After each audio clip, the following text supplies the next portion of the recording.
G'day everyone. Well, here we are, Talking Luft. We're back, episode 3, and yes, I've got him. Durbo, Luke Durbridge. He's back. Can't do a season without Durbo. Love talking to Durbo, and I know you guys love hearing from him too. And we've got a great Talking Luft for you this week. It is the Classics edition. I've had to think up some new questions for Durbo, so it's 4.0, but we're talking a little bit about the Classics. I always love talking to Durbo on the eve of the Classics to find out what's going on over there. Get a little bit more information about the Classics for you guys to help understand what that racing is all about. The podcast this year is sponsored by Rapha. They're helping me produce the podcast for you guys, both Live from the Peloton and Talking Luft. And speaking of the Classics, what Rapha do on the 9th of April, which is Paris-Roubaix, they do a day in hell. They do it all over the world at the different clubhouses. Of course, I'm in Melbourne, so I'm going to go and check out the day in hell in Melbourne. The one in Melbourne this year, if you're in Melbourne, you should come along and check it out because it is an Alley Cat Compass Challenge. What that actually means is there's a route, they've got 6 locations, and you just got to navigate to these checkpoints, get your card stamped, and move on to the next location. So you can choose any way you want, but they're going to be down cobbled lanes, around velodromes, all in the spirit of Paris-Roubaix. I love that. A day in hell, of course. That was my favourite race, so I love reliving the vibe of that, especially around the cobbles in Melbourne. And just, heading back to the clubhouse at the end and watching one of my favourite editions with a cold beer. They're going to have Fritz there. It's going to be a real Belgian vibe. That's the day in hell on the 9th of April. Wherever you are, that's where it's going to be. Check it out. I'm looking forward to the one in Melbourne anyway. On to this episode, and what I'm going to do with Durbo is talk about those Classics, like I said, but of course, spin some questions around for him in Talking Luft, a little bit more Classics focused. And seeing as we're talking about the Classics, one thing that is very, very important in the Classics, because the hard racing, the cold conditions, is that immune system. Everyone's falling by the wayside, whether it's crashes, whether it's sickness, and it's almost like the best of the best get through the Classics and race Paris-Roubaix. One thing I was doing when I was racing overseas, in the Classics especially, was taking my AG1. I was looking for all those extra 1%ers because I wanted to make sure I had all my vitamins, my minerals, my probiotics, like I said, for that immune system support.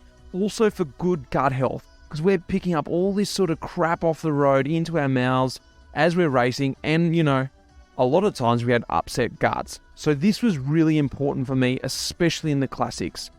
It ultimately helped for better performance. Of course, I'm not racing overseas anymore, but I'm still using AG1. It's for my day-to-day life now, for my family, for my kids. I want to feel good about myself as well. AG1 provides a daily nutrition foundation for optimal health. And I love starting my day with AG1 because I know whatever happens from there, I've got a good, nice foundation to start the day, a nice setup, a really good kickstart.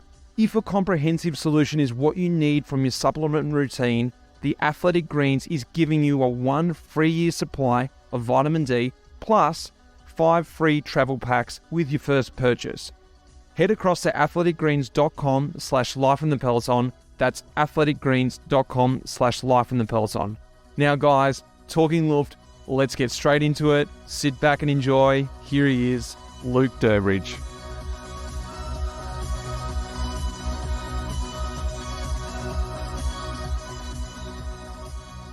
All right, Durbs, here we are, mate. I couldn't do a season without you. Of course, we've got Luke Durbridge on, mate. 4.0, Talking Luft, plus a little bit of Classics, as we like to talk about this time of year, mate. Welcome back to the pod. Great to have you on. Thanks, Mitch. It's a bit weird doing it over the time zone, not face to face like we normally do. But you've got a Melbourne bitter in your hand. I've got a lemon tea or something. So bit of a difference there. But I'm looking forward to catching up with you, mates, and miss you over here. But we got to do what we got to do. Mate, Peloton rolls on, with or without me. I can see. I thought it might have stopped, but it seems like it's still happening. That's weird. Mate, you've just got back from Paris-Nice, because what I want to do here, it is Talking Luft 4.0. You are the initial Talking Luft man, so every time we've got to go to a new level with you. But before we get to that, it's our Classics catch-up. We've got to talk about it, because the Classics, we're on the eve of the Classics. You've just finished your preparation race. I don't know if that's the right word, but the big one before you hit the Classics, Paris-Nice. You've just got back from it after the weekend. I guess I wanted to ask you, before you get into it, how was your Paris-Nice? But now you've ridden Paris-Nice a couple of times. Before, a couple of years ago, you were a Torino Adriatico man. I was a Paris-Nice man. I always argued Paris-Nice was the better preparation for the classics. More stressful, a lot of crosswinds, a lot of mountains, a bit more similar to the classics, I felt. You know, you came out of Paris-Nice and felt like, you know what, it was a step down for the classics. This is semi-relaxed. You always argued the other side, having never done Paris-Nice. Hey, I want to go in fresh, a lot of mental energy because Torino is semi-relaxed, hard racing still, different racing. Now, you got to give it to me. 2 years in, I think it's 2 years or maybe 3 years, I can't remember now. Paris-Nice 3 times, Torino, let's say 9 times. So you've got a good juggle of both. What is the better preparation? 1 for you, but 2 for everyone going to the classics. What do you think? Or I'd still say it's, I'd have to say that I'll have to agree with you now that probably Paris-Nice. Yes. Break it down for us. Why? Why do you think? Well, Torino's got a lot more filthy. Like, just watching, I don't know what, the weather gods must have kissed me during those 8 years I did Torino, but we had just some magnificent Torino Adriaticos. You know, it was like sunny, and I would say that Torino prepares you the best for San Remo because the stages are so long. There's like really hard finals. It prepares you, and that's pretty much what the race was like really designed for anyway, is that there was a few days in there that people would get ready for San Remo. Paris is a bit more short, sharp, 160k stages, crosswinds, etc. But I really prefer a race that to be switched on from the start to the finish. And that's pretty much what the classics is. And Paris is like the most insane, as you know, road furniture race that you could do. It's like even worse than Belgium. So like you said, when you go to Belgium, it's just like, oh, this actually flows through town. It doesn't actually stop you and, you know, terrible roundabouts and poles and etc. So I would say that Paris now, and then now, the last 3 years, Paris has got Torino's weather. So, like, it's ticking all the boxes, you know, it's... So, yeah, I'd say Paris. Like, I was watching Torino this year, and I was like, oh. And even now, they've taken the team's time trial that used to be in Torino, and they put it in Paris. So, it's just all looking up for the race of the sun. Tell me about, for everyone listening out there, why we bang on about these races being so important for the classics. You know, obviously, before... Paris, just the week before, you've got the opening weekend, which is, you know, Umlaut Het Nieuwsblad, and then you've also got Kuurne Brussels Kuurne. And I get the feeling, look, not that I ever went in really underdone. I was never a rider that could do that in those races. It sort of had to be at more or less my level before I went into any race. But I feel like more so now, you're already at the level. But it's almost like these big stage races, and, you know, arguably Paris for me was the hardest race I did all year. They take you almost to a new level. It's like you can't almost achieve that in training. And it's so important. I felt it was so important to go these races, get them under the belt in a good way. You know, go deep, go hard, get your head kicked in, but come out of it not completely destroyed. And then you go into the classics. All right, I'm ready for battle. My axe is super sharp. I'm ready to go. That's sort of what it's about, isn't it? Yeah, exactly. I think the mentality might have slightly shifted now that pretty much every race is so hard. And it's like you're better off not going to a race if you're slightly underdone than where you were. Like, so I'd say probably dial that back to 7-8 years ago. You'd sort of like use that Torino and Paris to sort of sharpen that axe. But now, like, guys just can't finish it. And like you see Paris last year, I think 45 guys finished Paris last year, which is like insane. So pretty much guys, you either, if they rock up and they're not fit and healthy, they just go home, rest up, and then go to the next objective. I'm noticing people pulling out of races just a lot more than what they used to, because if the race is so hard that if you can't go in there and do anything at the race, you're better off not be there, because you'll either get sick or put yourself into a hole that you won't be able to come out of. Like, I still think that it's funny that Paris and Torino and opening weekend, it's sort of like you got to dodge the sickness but then build the form. It's this really intricate combination of like staying healthy, like you said, building that condition. Some guys just completely avoid it. They just like I'm just going to go on training camp and then come into the classics fresh, and then just like I've avoided all the risks of getting sick.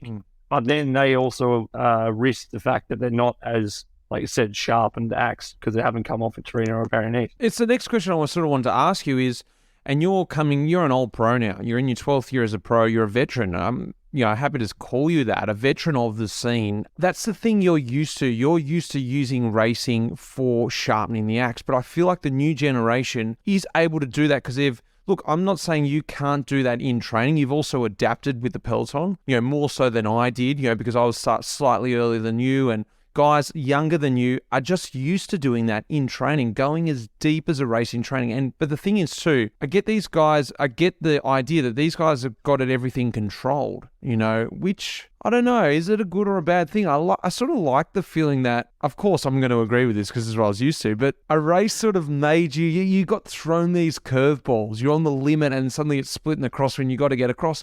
It just was out of your control. And I love those sort of, let's call them, what would I call them? Sort of like variables that you just sort of get thrown, or like... Yeah, like efforts if you're out training, they're just uncalculated efforts. Who knows when the pain's going to end?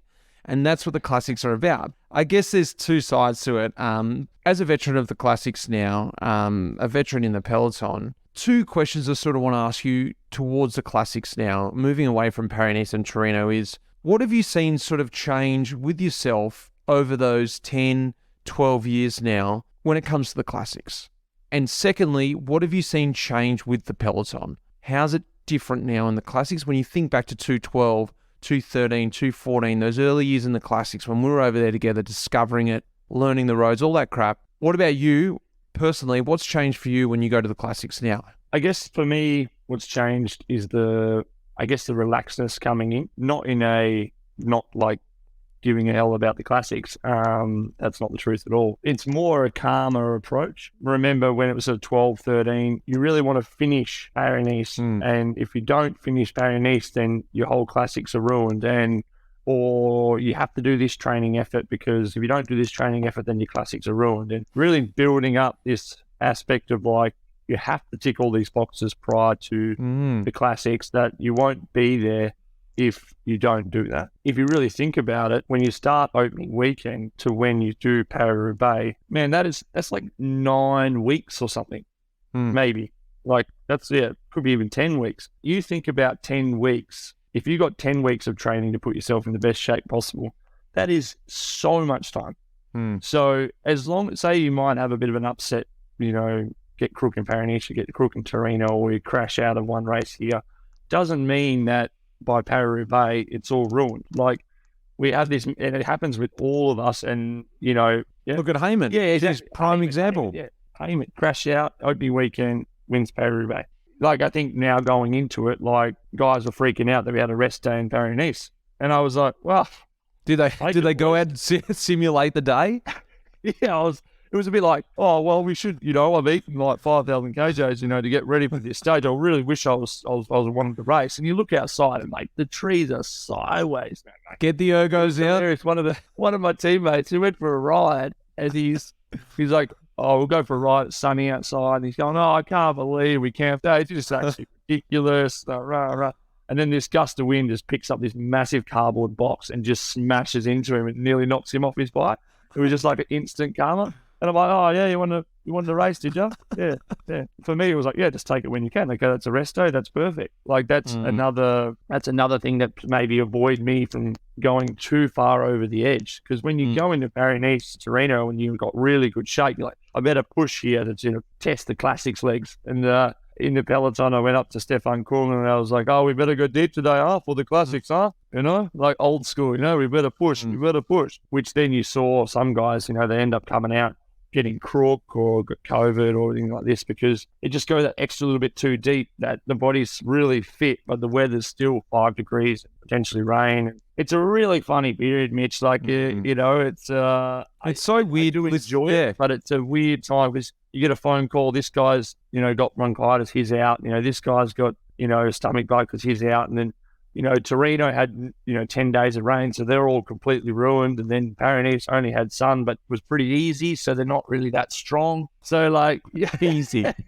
But so you come into San Remo and it's like merging of the two. But San Remo is a completely different race. I just have to like laugh about it now. And that thing is the one thing that's changed, is that I sort of step back and go, this is kind of ridiculous. Like, it doesn't really change day to day. You can do a good performance because you have done like months of work and it doesn't go away. Where I do see with the peloton, with the younger guys, there is this point of like, oh, I'm not going well, there's something wrong, I got to pull out, I got to stop, I got to get a blood test. You'd push yourself to the absolute until you were broken, until you couldn't ride your bike anymore, of fear of missing out. You would never just put your hand up and say, pull out. And I don't know what's better, because there's this point of like not having the respect for Paris-Nice and Torino to finish that as an actual achievement. You know, like the team is like, no, you're not quite at the level we thought you'd be at. Okay, you got home stage 3. You know, then revet and then go like rebuild and go to the next race. I would take that as a massive, like, I'm not good enough. It's what I.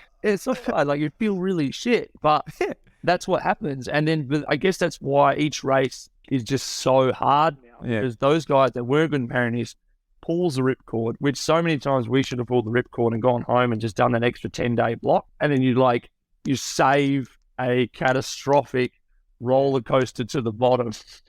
You go deep in Paris-Nice, you go deep in San Remo, deep into Punta, and then before you know it, you're a shell of a man by the time it comes to Roubaix, and you were just like, push through, just keep pushing, and then you get the call up for the Giro. I guess that's why, like, you know, we'll quickly get him out of Paris-Nice, and next minute he's just, you know, destroying the Ardennes because he hasn't got sick and he got training again, you know? So that's what I think that's changed, and the young guys don't really care what race it is. If it's Paris-Nice, if it's this or it's that. There's a few that really, you know, passionately love it, but they're still just more like playing the game. Like, a race is a race. I'm going to go here and try and win this race. Doesn't matter if it's Paris-Nice or it's Torino or it's this or it's that. So let's talk about, like, let's get back to a bit of culture and fans now. You were up there for the opening weekend, and something I'm sort of forgetting about, and I want to remind myself of it. The Belgian fans, get us back into that mindset, and now we're back. I know COVID was a couple of years ago and things cleared out. We've had a year back with the fans there.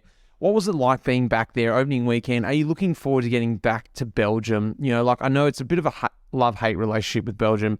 We do love it at that time. We love everything about it. I've always compared to the Spring the Spring Carnival here in Victoria, in Melbourne, when we get the horse races, because everyone, no matter who you are, is suddenly interested in horse racing. Oh, yeah, mate, you read the paper, you're going down the Spring Carnival, you're up the Melbourne Cup, who are you betting on? Sort of like that in Belgium. Once the Spring Classics come, everyone's sort of interested in cycling. What's it like up there? What's it really like for a pro riding through? And, you know, being back there in the opening weekend, you get a little sniff of it again, don't you? Yeah, exactly. It was a good example of this is we did the recon on Thursday before opening weekend, and we're doing Umloop Het Nieuwsblad recon. There's a few young guys that hadn't done it before, pros. There's a guy standing in the middle of the Haarhoek doing a live pod for the recon riders coming past. Can't wait to hear that one. Yeah, on a Thursday, full setup, mic'd up with a video, with a video, live pod as we've come past of just like, and I don't know where this was going. It wasn't Sporza, like it wasn't like that professional. It was just like a fan got out there on the Haarhoek and it was pretty wet. Like it was wet, a bit shitty. And, but you just like the passion of the fans are just like, oh, it's Thursday. It's recon of opening weekend, obviously. Like I'll go out and stand on it. There's like a country road in Victoria, for example, that all the riders go out and ride on Thursday, during work hours, and just someone just go and stand on the side of the road and just watch the bikes go past. Like pretty funny. And then, but unfortunately I ended up getting sick, so I didn't do either the opening weekend, but watching on the TV was just like, oh man, it's just cool to be back. And the way the races were ran, like they were incredible. It was really cool to see. I was sort of sitting in my bed watching them, just going, like I feel really, sad not to be out there. The crowds are only, only a small taste of what's to come coming up. But yeah, it was a good little opening weekend to get a little taster for what's happening, what's going to come. Well, a bit of a lead into Talking Luft now. What would be better, Durbs? Scoring the intercept winning try at the decider of the Bledisloe Cup, Australia versus New Zealand Rugby Union, if anyone doesn't know, or attacking the bunch and being solo up the Old Quaremont on your way to victory in Flanders, Bettiol style? Imagine that intercept. You're on your try line, you're defending. Suddenly there's thrown a long pass out Durbo sticks his long arm out. He grabs that ball. He intercepts. He's running up the whole field. The whole crowd is behind you. You can feel them honing down on you, and you dive for the line under the post, score the winning try. A long time for Australia to win the Bledisloe Cup. Or heading up the Quaramont, you've just attacked the pelotons. It's like you got the legs, crystal legs. You're just like, I'm just going to go for it. Next thing you know, you're expecting the whole peloton on you. You're like, I've actually gapped him. What's going on here? And the crowd's leaning over the fence, and you're like, I might get this. And obviously you do. Give us what is it? What are we looking at? That is such a tailor-made my question. Like, you're playing on my heartstrings so badly.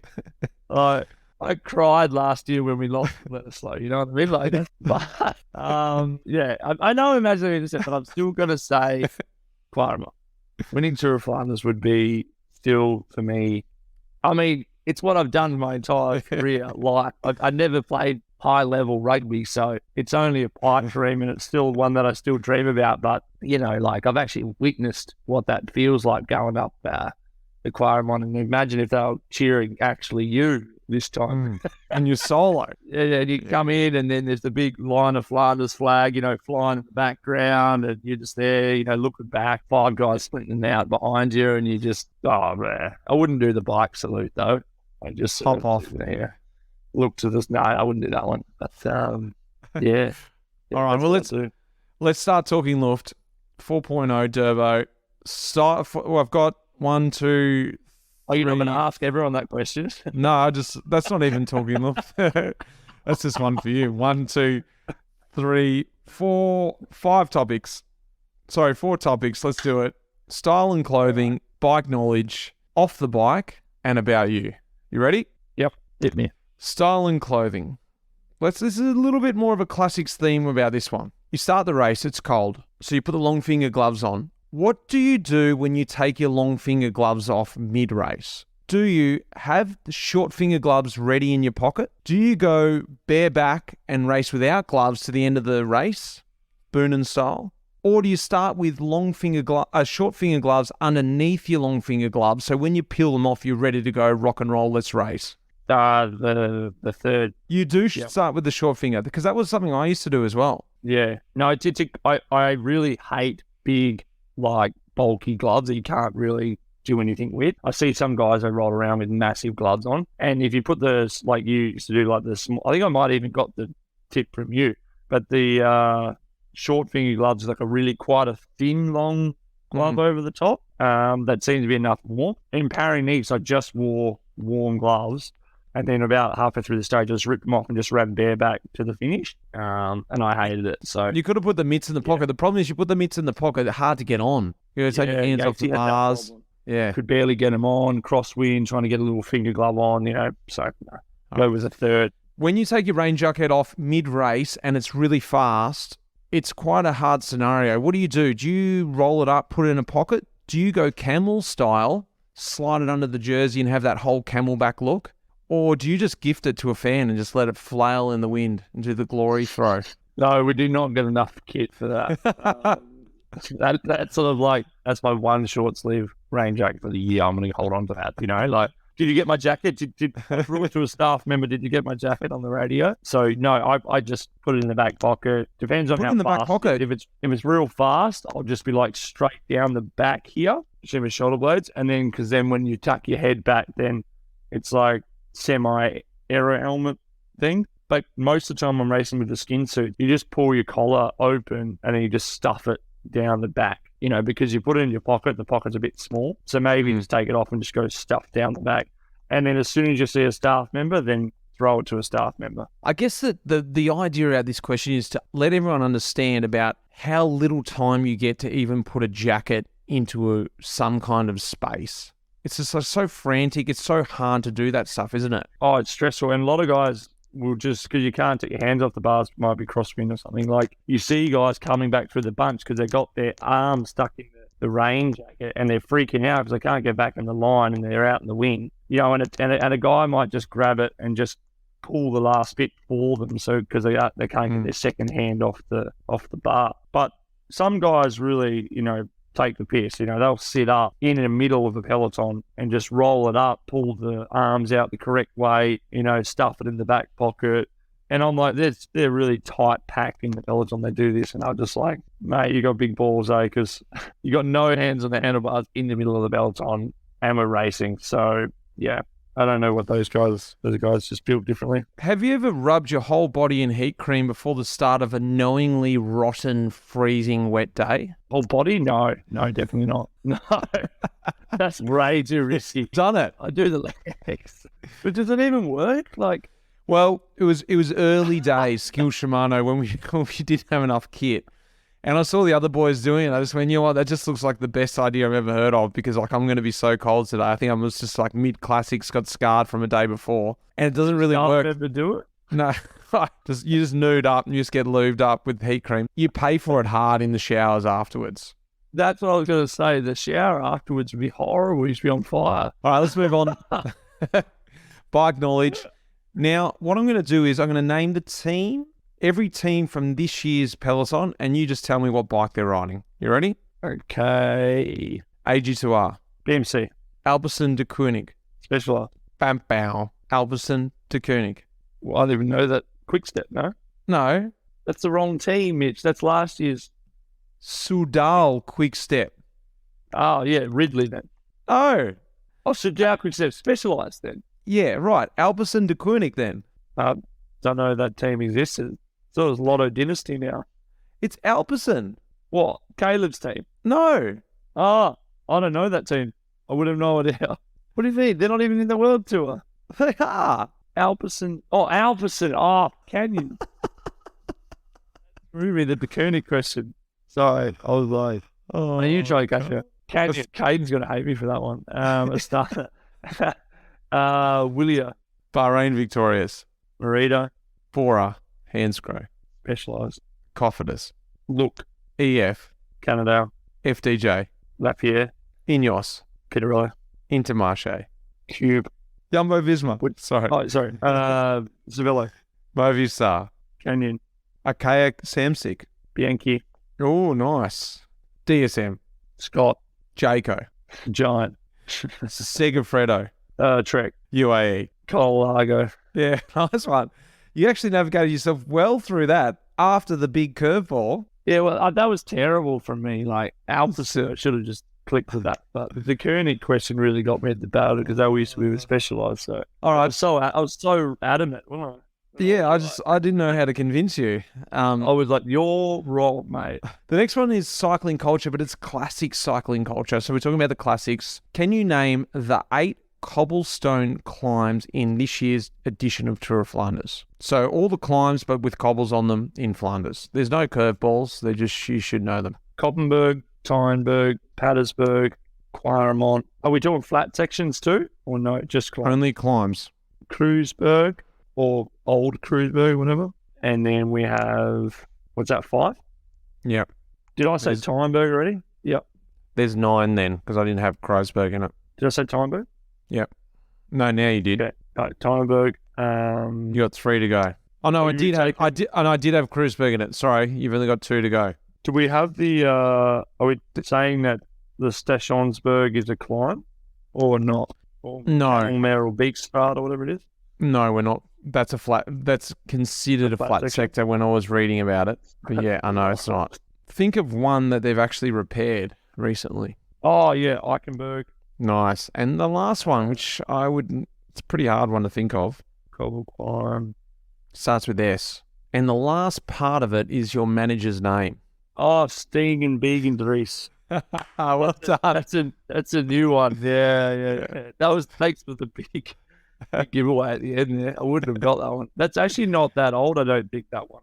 No, it's that new one. And they really sort of did it, and it's not that rough. Pretty steep, though. Well done, mate. That was good. You're ready for Flanders. All right, who's won Flanders the most times? Bit of a trick question, this one. It is. It's like a few of them have done it 3 times, no? Nice. Well done. How many riders have won it 3 times? It's like Boonen to Volder. No, he went twice. Boonen, then Petergen. Oh, Museo. Museo, yep. I think you're only gonna know 3 of them from the current time. The other 3 are from the olden times, before the 70s. Boonen, Museo, Cancellara. Yeah, nice. Well done. And What then does- there's one. Yeah, there's three other guys that I didn't know. Blarmic or something. No, I didn't know the other No. three. What does Dwars door Vlaanderen translate to? Dwars door Vlaanderen, for everyone listening, is a race. It's called Warregem as well. It's used to be a semi-classic, but it's actually a World Tour race now, in between Ghent-Wevelgem and Flanders, the Wednesday before Flanders. It's like, I have actually no idea, but I'm gonna. Oh, Yeah, I don't know what Dwars door. I think terrible, but like, is it something the day of Warregem or something? there's three. It translates to two words. Can you guess one of the words? Think of the name. Is it like Dwars door Vlaanderen? Yeah, that's like something of Flanders. You've got halfway there. Across Dave. Flanders. What is the rule? What is the... Not that. There you are. You'll never forget that. What is the rule if a railway level crossing is closed? Wait, stop. What do you mean? Like, Yeah, you have to stop. You're fully thrown out of the race. Like, that's fully illegal. You know? Do you remember when they're in Roubaix? Yeah. TGV come past, and I just made it through, and before the bell started, and the guys that were still going around the barricade, like that train was going like 200 k's an hour. Are you there when they stopped the peloton? Because I think Degenkolb won that year. They stopped the peloton. They did something. Is that? Are you suggesting that's the how he won? Yeah, 100%. Like John would never have won that race. It was so easy from then on. They pretty much neutralised it to the velodrome, and then he sprinted and won. You know, it was like 2006. I don't know if you remember. I did remember this, but I couldn't remember the exact story. Leif Hostad, Peter Van Petegem, and Vladimir Gusev, they rode through a level crossing with 10k to go, and they rode the whole way to the finish. They didn't DQ them. When they were about to climb up onto the podium, they went, actually, you guys are DQ'd. Fabian Cancellara won that. Boonen and Balan, they finished 5th and 6th. They came in and they actually ended up finishing 2nd and 3rd. And Van Petegem, his quote at the end was, it's crazy. In Belgium, they would have stopped the train. I love that. That's so good. It's actually true, though. Yeah. All right. Last one in culture. How many sectors are there in this year's Paris-Roubaix? 27. Close. A bit higher. 8. 28. 29. How many kilometres are cobbles in the 256k event? 62 or something. 54.5. I was going to say 54, but then because I thought 26 sectors, they've added extra, so I just added more. Anyway. All right. You might be a bit better at this segment. Off the bike. Nothing to do with bikes now. You can relax. You walk into a pub. You see 5 taps in front of you. What would be the 5 dream beers on tap for you? Run us through, Durbs. I come in, there would be Alhambra Reserva on tap. Right, that's a beer from Spain, from down in the south, from Granada. A beautiful beer, about 7%. Yep. Then there would be Carlton Draft. I do like Ooh, drafty, nice. Big shout out to Victoria. Then there would be Colonial Kolsch, which is a WA beer. I really nice like beer. that one. Yep. Yeah. Then there would be Red Army on there. No, I probably wouldn't. I'd probably go Chewbacca. Look, to be honest, I go like quite like a crafty IPA, maybe like a Dos Kiwis, which is a little brewery here. IPA. What about a Belgian? Yeah. No Belgian. Probably no. I wouldn't do a Belgian on tap. Probably like be good to do on tap, but I just don't think I would do a Belgian on tap. And then do like a Dos Kiwis IPA, and then last one I would probably go, like you said, probably Red Estrella on tap as well, which is a nice Spanish beer. Well, lineup. Nice. I like hearing the lineup. I like it. It's something I like to entertain when I'm out riding with different people. I got a bit of a who am I for you. It's a bit different. It's what wine am I? You ready? Okay. Yeah. We'll start with 10 points. There's 10 clues. So the more clues you get, the less points you get. Chime in as soon as you know. Durbo is a Wesset level 1 wine connoisseur, for everyone who doesn't know that. So he knows his wine. For 10 points. I'm grown in the old world. Any guesses? No. 9 points. From a hot, dry Mediterranean climate. What am I guessing? Am I guessing the You can just guess region one, or just you like the actual bottle? the bottle, the name of the wine and the bottle. You don't have to guess the vintage. Okay. You, in fact, gave this wine 6 years ago the 2011 vintage 4.5 star rating and a thumbs up on Vivino for 8 points. Any other clues? Think of all your 4.5 ratings. What year was it? Sorry. 211 vintage. Oh, Terra Remota, What wine? Camino. Keep going. No. But am I on right with the right name? That was incorrect, that guess. That's all I'm going to say. Okay. You ready for some tasting notes? Yeah. This may get you in the mind. It is a brilliant, intense Garnet red with a colour of purple hints. An intense, ripe black fruits with sweet spice and cocoa and vanilla on the nose. And as well as... This is so hard, bro.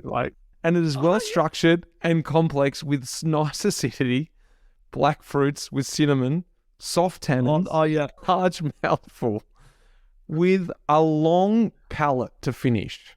For 7 points, you got another guess. I'm not guessing. Okay. You've just described every Spanish wine. It is a red wine made up of 90% Syrah, 10% Black Grenache. 6 points. Is it a Perotalata? No. Next question. Importer. Is it Importer, the region? I can't give you any other clues except for the clues. It is a Spanish wine for 5 points. For 4 points. I'm from the northeastern part of the Empordar region, and I'm an ecological winery. You got your bearings? Yeah, I know where I am. But Perotalata is in the northeast, so that is a good guess. It's from that way. For 3 points, I am about a €40 bottle. Like, am I Blau? No. I'm struggling. 2 points. We, in fact, visited this winery together with our partners many years ago. I said Terra Remota, and you said no. I didn't say no. I just said it is the winery, but I never said it was. 5 points ago. That's the winery. You said Camino. Oh. Do you want the last clue for 1 point? It was said Clos Adrian. Well done. Oh, but I said that You didn't. You just said Terra Remota. Do you want to hear what the last clue was? No, yeah, tell me. I'm a wine from Terra Remota, and I am not Camino. I got 7 points. No way. You just said Terra Remota. It wasn't I knew you were going to guess Camino straight up, so that's why I didn't do that. All right, you ready for the last topic? About you. Are you a punisher or a carer? And what I mean by that is... Do you punish your body the next day after letting loose? For instance, you drink too much, you eat too much, you don't treat yourself right. And the next day out training, do you just go, I've got to make up for it. I've got to punish myself. Or do you respect what you did to your body and go, you know what? Pretty bad to myself yesterday. I need to respect what happened. I need to care for myself. Take a day and then come back stronger the next day. Or you say, nah, punish it. Drill myself. Punisher or carer? Exactly. You're massive, just punisher. Yeah, we all are.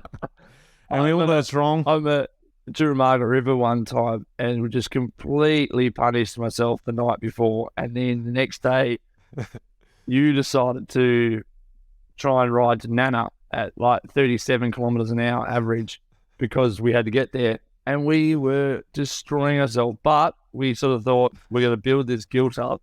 We had so much guilt from the night before that we just had to work it off all the way there. So yeah, punisher.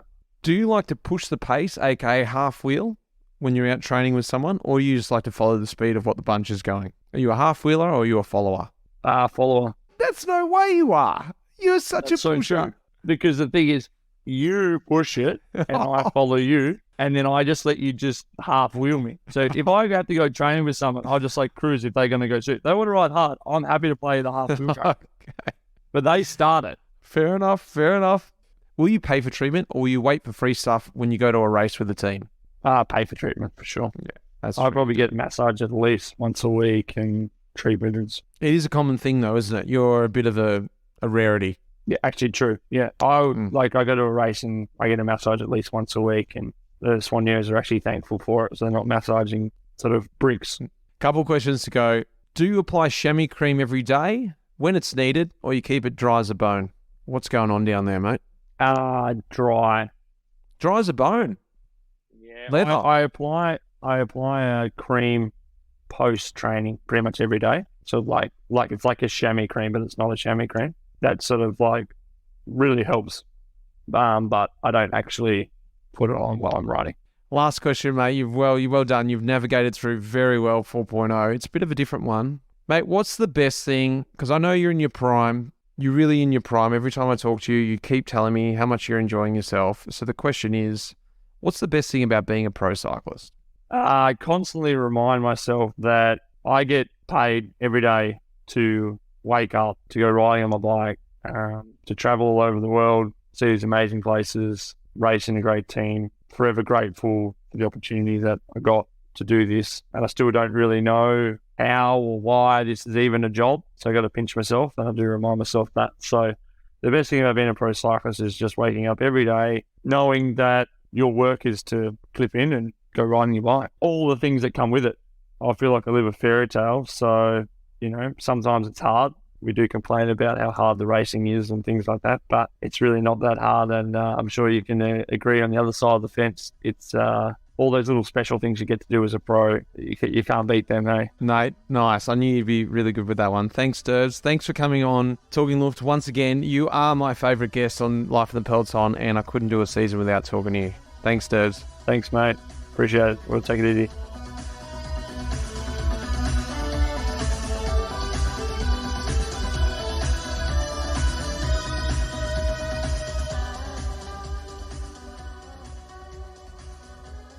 Oh, Durbo, eh? I just love chatting with Durbo. He really is my favourite guest on the podcast because we can just chew the fat, have a joke, try and trip him up on a few questions. It's always great having him, and I know you guys enjoy hearing Durbo. Good luck to Durbo and the classics coming up. Like I said, make sure you check out The Day in Hell with Rapha. I'm over in South Africa at the moment, racing Cape Epic, getting my ass kicked. It's been tough, and I'm really enjoying it. Next week is the Cape Epic episode, so hang in for that. I know you're going to enjoy that, seeing what happened inside this epic race. Guys, I want to thank Will Jones, who's putting these episodes together for me, Meg behind the scenes, and of course, you guys for listening. I love hearing your feedback. So guys, until next week, take it easy. The music in this episode was composed by Pete Shelley. Cheers, mate.